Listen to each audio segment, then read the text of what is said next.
Հանուն Հոր եւ Որդվո եւ Օգնին Սրբո ամեն։ Եվ տեսնելով ժողովրդի բազմությունը Հիսուս գթաց նրանց, որովհետև հոգնած էին եւ ցրված, ինչպես ոչխարներ, որոնք հովիվ չունեին։ Այն ժամանակ իր աշակերտներին ասաց. հունձը առատ է, իսկ մշակները սակավ։ Արդ աղաչեցեք հնձի տիրոջը, որ մշակներ հանի իր հնձի համար։ Եվ նա իր մոտ կանչելով իր 12 աշակերտներին, նրանց իշխանություն տվեց պիղծ դևերի վրա հանելու դրանք եւ բժշկելու ամեն ցավ եւ ամեն հիվանդություն։ Եվ 12 առաքյալների անունները սրանք էին. առաջինը Սիմոն Պետրոս կոչվածը, եւ նրա եղբայրը Անդրեաս, Զեբեդեոսի որդի Հակոբոս եւ նրա եղբայրը Հովհաննես, Փիլիպոս եւ Բարդողիմեոս, Թովմաս եւ Մատթեոս Մաքսավոր, Ալփեոսի որդի Հակոբոս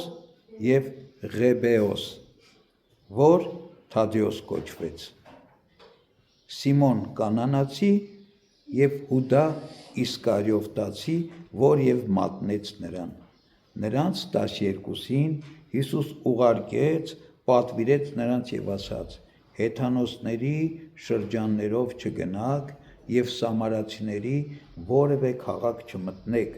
այլ ավելի շուտ գնացեք Իսրայելի տան կորած ոչխարների մոտ։ Եվ երբ գնաք, քարոզեցեք եւ ասացեք. երկնքի արքայությունը մոտեցել է։ Այսօր հայ առաքելական եկեղեցին կատարում է հիշատակը տոնը Քրիստոսի 12 առաքյալների եւ Պողոսի 13-րդ առաքյալի։ 12-ից 11-ի անունները ես կարդացի ավետարանական հատվածում, մյուս առաքյալը, որի անունը այստեղ չկար, Մատաթի առաքյալն էր, որը ընտրվեց Մատնի Չուդայի փոխարեն, եւ 12-ի թիվը ամբողջացավ, եւ 13-րդ Պողոս առաքյալը։ Մեր Տեր Հիսուս Քրիստոս ինչի համար ընտրեց առաքյալներին, որովհետև ասма տեսավ ժողովրդի բազմությանը եւ տեսավ, որ հոգնած էին ու ցրված, ինչպես ոչխարներ, որոնք հովիվ չունեին։ Ուրեմն ժողովուրդը հոգնած էր եւ ցրված էր, ոչխարների պես, որոնք հովիվ չունեին։ Այս մասին Մատթեոս ավետարանիչը գրում է մեզանից շուրջ 2000 տարիներ առաջ, մեր Տեր Հիսուս Քրիստոսի ժամանակներում։ Եվ մինչև այսօր ժողովուրդը ցրված է ու հոգնած հովիվ չունենալով։ Եվ ինչ է ասում Տեր Հիսուս, ասում է աղաչեք հնձի տիրոջը, այսինքն Աստծուն, որ մշակներ հանի իր հնձի համար, որովհետև հունձքը առատ է, բայց մշակները սակավ։ Այսօր էլ հունձքը առատ է, բայց մշակները սակավ։ Ուրեմն նույն պատգամը այսօր մեզ է հնչում, որ աղաչենք հնձի տիրոջը, որ մշակներ հանի իր հնձի համար։ Որովհետև ցրված, մոլորված ոչխարները այս կողմ են կողմ իրենց հովիվ են փնտրում։ Բայց արի ու տես, որ հովիվ չեն գտնում, որովհետև գայլեր են գառան մորթով, վարձկաններ են, հովիվներ չեն։ Եվ դարեր շարունակ անընդհատ մարդկությունը հովիվներ է փնտրել, թողնելով ավետարանի խոսքը, որ պետք է հնձի տիրոջ աղաչենք, որ հովիվներ հանի։ Եվ տեսակ առաջնորդներ ու հովիվներ են հայտնվել դարեր շարունակ աշխարհի մեջ եւ մարդկանց իրենց հետևից տարել են դեպի մոլորություններ։ Եվ մինչև այսօր ինչ ասես քարոզում են մարդկանց, բացի այն պատգամից, ինչ որ Քրիստոս պատգամեց առաքյալներին քարոզել, ինչ ասեց, գնացեք քարոզեք մարդկանց, որ երկնքի արքայությունը մոտեցել է։ Միակ քարոզը երկնքի արքայության քարոզը պիտի լինի աշխարհի մեջ, ուրիշ ինչ քարոզներ։ Բայց ցավոք սրտի, մինչև այսօր մենք մարդիկս ականջ ենք կախում տեսակ քարոզների եւ մեզ հովիվներ ենք փնտրում, առաջնորդներ ենք փնտրում։ Եվ զարմանալին այն է, որ նույնիսկ արդեն մարդկանց թողած, մի ժամանակ մարդ ենք պաշտում, մարդկանց ենք հովիվներ կարգում, հիմա չարի ստեղծած իրողություններն ենք արդեն պաշտում, ոչ անձնավորված մարդը։ Այսօր շատերի համար ես կասեմ պաշտամունք, կարող է տենց չհնչի, բայց իրականի մեջ պաշտամունք է դառել, հա, օրինակ, արհեստական բանականությունը, իրանց աստվածն է, իրանց ամեն ինչն է, ինչ հարցնում ես, չտ, ինչ ասում արհեստական բանականությունը, էս ասում, վերջացավ։ Էս էլ է մի տեսակ հովիվ, էս էլ է մի տեսակ առաջնորդ։ Մարդը սրան է ապավինում, սրա առաջնորդության բանթանում։ Առաքյալները արեցին այն, ինչ որ Քրիստոս էր պատվիրել։ Գնացին աշխարհով մեկ, բոլոր ազգերին քարոզեցին Քրիստոսի ավետարանը։ Երկնքի արքայությունը մոտեցել է, ապաշխարեցեք։ Գնացին եւ Աստծո սերը քարոզեցին աշխարհով մեկ։ Աստված սեր է, ասում է առաքյալը, Սուրբ ավետարանը, եւ որպես սեր Աստծո կամքի արտահայտություն, սիրո արտահայտություն, աշխարհը արարվեց։ Եվ այսօր Աստծո արարածը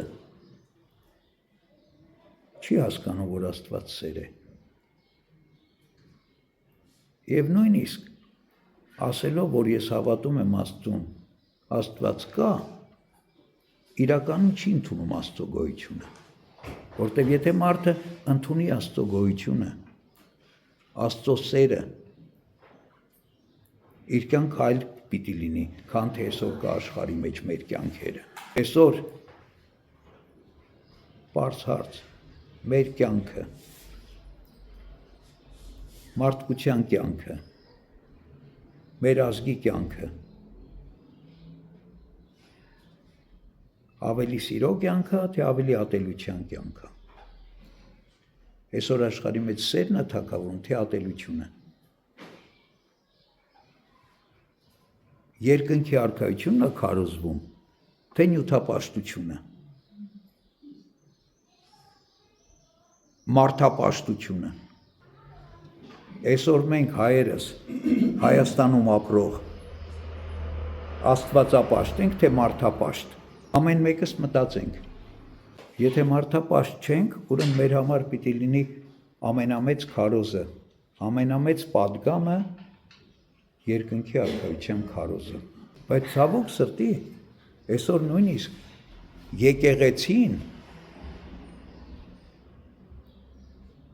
որ աստվածահաստատ է, որ Աստծո տունն է,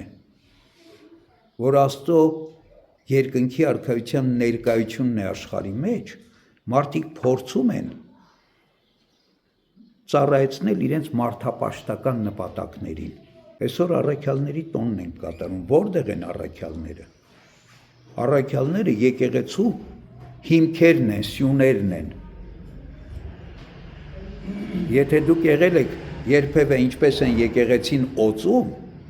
հիմնարկեր կատարում, 16 օծված քարեր են դնում եկեղեցու հիմքերում, բոլոր եկեղեցիները, նաև այս եկեղեցու հիմքերում, եւ դրանց վրա է կանգնում եկեղեցին։ Այդ քարերի վրա է կանգնած եկեղեցին, այդ հիմքի վրա է կանգնած եկեղեցին, ինչ 16 քարեր են։ Դրանցից 13-ը այսօրվա առաքյալներն էին, որոնց անունները հիշատակեցինք, որոնց տոն այսօր կատարում ենք։ Այդ 13-ին ավելանում են եւս 2 ավետարանիչներ, որոնք 12 առաքյալների թվի վրա չէին։ Մարկոսը եւ Ղուկասը, որոնք 12 առաքյալների թվի մեջ վրա չէին, եղան 15։ Եվ մեր հավատքի հայր առաքելաշավիղ Սուրբ Գրիգոր Լուսավորիչը։ Հա 16 հիմքեր եկեղեցու, որոնց վրա եկեղեցին է կառուցվել, որոնց վրա եկեղեցին է կանգնել։ Եվ այսօր առաքյալների գործը, առաքյալների ուսմունքը, առաքյալների քարոզը եկեղեցին է իրականացնում աշխարհի մեջ։ Եվ պիտի իրականացնի մինչև Քրիստոսի երկրորդ գալուստը։ Ի հեճուկս բոլոր են մարդկանց, ովքեր ուզում են, որ եկեղեցին չլինի։ Չլինի այն, ինչ որ Քրիստոս է ուզում, որ լինի։ Ուզում են, որ եկեղեցին լինի այն, ինչ որ իրենց է հարմար։ Եկեղեցին մարդուն չի կարող հարմարվել։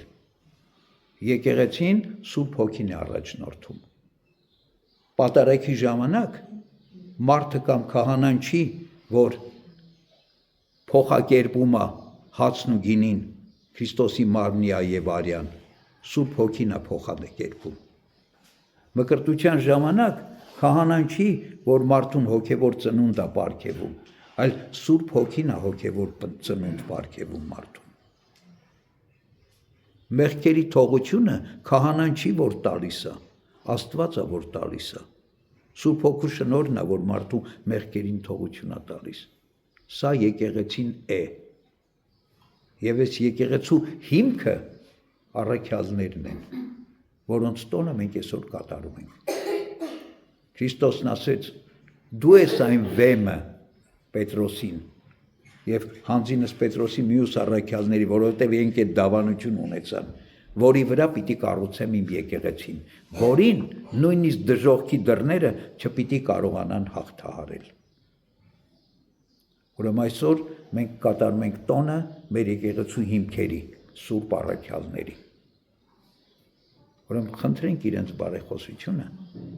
որ մեր քարոզությունը մեկ լինի։ Ապաշխարեցեք, որովհետև երկնքի արքայությունը մոտեցել է։ Աստված սեր է, եւ այդ սիրո արդյունքում է Աստված մեզ բոլորիս արարել։ Աստծո շնորհը, սերը, խաղաղությունը թող ամենիս հետ լինի։